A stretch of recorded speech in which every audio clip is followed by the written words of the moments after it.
राधे राधे दोस्तों, मैं आज आपको कार्तिक मास महात्म्य अध्याय साहित्य 27वां सुनाने जा रही हूँ।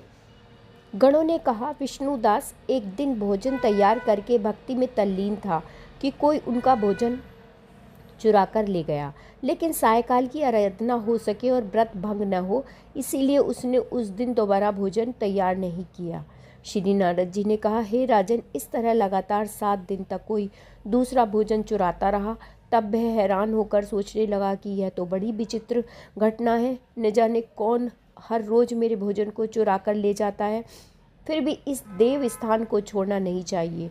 अगर मैं भोजन बनाकर खा लेता हूँ तो देर हो जाएगी और पूजा छूट जाएगी, अतः मुझे भोजन बनाकर तुरंत खाना नहीं चाहिए।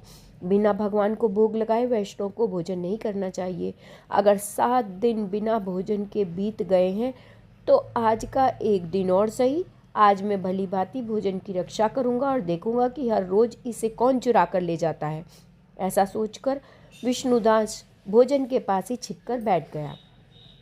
उसने थोड़ी देर के बाद देखा कि वहाँ पर एक चांडाल आया। उसका शरीर अत्यंत दुर्बल था, उसके शरीर पर केवल चमड़ी ही चमड़ी दिखाई देती थी। जब वह चांडाल भोजन चुरा कर चल दिया तो विष्णुदास ने उसे पुकारा, हे भाई, रूखा भोजन ले जाकर क्या करोगे? घी भी लेते जाओ। ऐसा कहकर वह श्रेष्ठ ब्राह्मण आगे को बढ़ा और विष्णुदास को अपनी ओर आते देखकर वह चांडाल तेजी से दौड़ने लगा। वह ब्राह्मण से डर गया, लेकिन निर्बलता के कारण दौड़ भी न सकता था, अतः वह भूमि पर गिर पड़ा और मूर्छित हो गया। चांडाल को मूर्छित देखकर विष्णुदास लपक कर उसके पास पहुंचा और अपने वस्त्र से उस पर हवा करने लगा। इसके बाद उसने जो कुछ देखा उसे देखकर वह आश्चर्यचकित रह गया। उसने देखा कि उसके सम्मुख शंख, चक्र, गदा, पद्म, पीतांबरधारी चतुर्भुज रूप, अलसी के फूल के समान वाले छाती में कौस्तुभ माला से सुशोभित साक्षात श्री भगवान विष्णु खड़े हैं। भगवान का दर्शन करके सात्विक भाव से मुक्त वह श्रेष्ठ ब्राह्मण उनकी स्तुति तथा प्रणाम कर कुछ भी न कर सका। वहीं पर सब इंद्र आदि देवता भी उपस्थित हो गए और गंधर्व तथा अप्सराएं आकर गीत गान करने लगी, नृत्य करने लगी। विष्णु भगवान ने अपना स्वरूप ब्राह्मण को प्रकट कर उसका आलिंगन किया और दिव्य विमान में बैठाकर उसे वैकुंठ ले गया। दिव्य विमान में ब्राह्मण को विष्णु के साथ जाते हुए चोल राजा ने भी देखा। उसने अपने गुरु आचार्य मुग्दल को कहा कि मैंने जो यज्ञादि किए हुए हैं वे सब व्यर्थ हुए।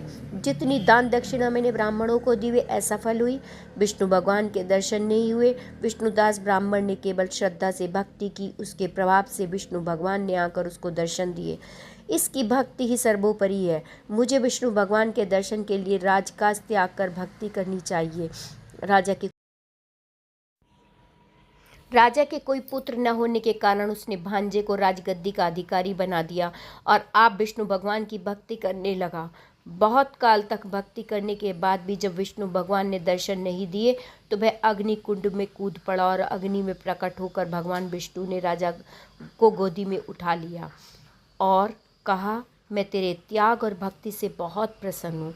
उसका आलिंगन करके उसको दिव्य विमान में अपने साथ बिठाकर वैकुंठ लोक में ले गए।